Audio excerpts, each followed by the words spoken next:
மந்திர கிணறும் உண்மை பேசும் குழந்தையும். ஒரு காலத்தில் மலர்கள் நிறைந்த பறவைகள் பாடும் ஒரு அழகான சிறிய கிராமம் இருந்தது.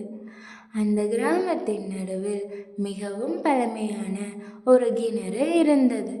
அது சாதாரண கிணறில்லை, அது ஒரு மந்திர கிணறு. இந்த கிணற்றுக்கு ஒரு ரகசியம் இருந்தது.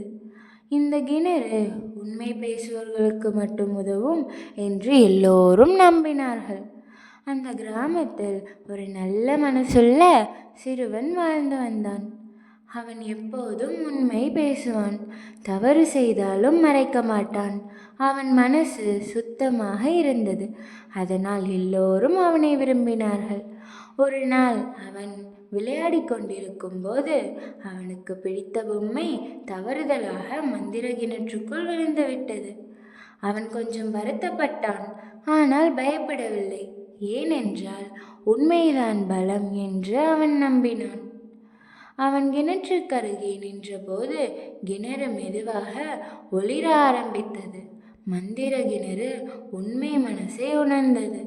சிறுவன் நடந்ததை மனசார உண்மையாக உணர்ந்தான்.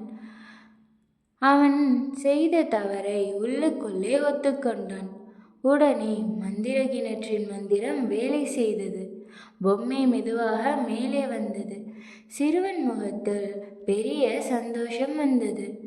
உண்மை பேசினால் உதவி கிடைக்கும் என்பதை அவன் உணர்ந்தான்.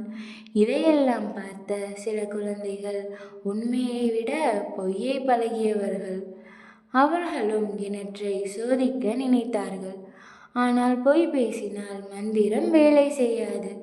கிணறு அமைதியாக இருந்தது. ஒளியும் இல்லை, உதவியும் இல்லை. அந்த குழந்தைகள் தங்களுடைய தவறை புரிந்து கொண்டார்கள். சிறிது நேரம் கழித்து அவர்கள் மனசு மாறியது.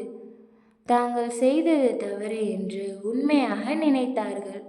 உண்மை மனசோடு நினைத்தவுடனே மந்திர கிணறு மென்மையாக ஒளிர்ந்தது. மந்திரம் மீண்டும் வேலை செய்ய தொடங்கியது. அந்த நாளிலிருந்து அந்த கிராமத்தில் இருந்த எல்லா குழந்தைகளும் உண்மை பேச ஆரம்பித்தார்கள். கிராமம் சந்தோஷமாக மாறியது. மந்திர கிணறு அமைதியாக ஒளிந்து கொண்டே இருந்தது. இந்த கதை நமக்கு என்ன சொல்லுது தெரியுமா? உண்மை பேசுவதுதான் உண்மையான பலம். பொய் பேசினா கொஞ்ச நேரம்தான் உதவும், ஆனால் உண்மைதான் எப்போதும் நம்மை பாதுகாக்கும். குழந்தைகளே, எப்போதும் உண்மை பேசுங்கள். உண்மைதான் நம்மை நல்ல மனிதர்களாக்கும்.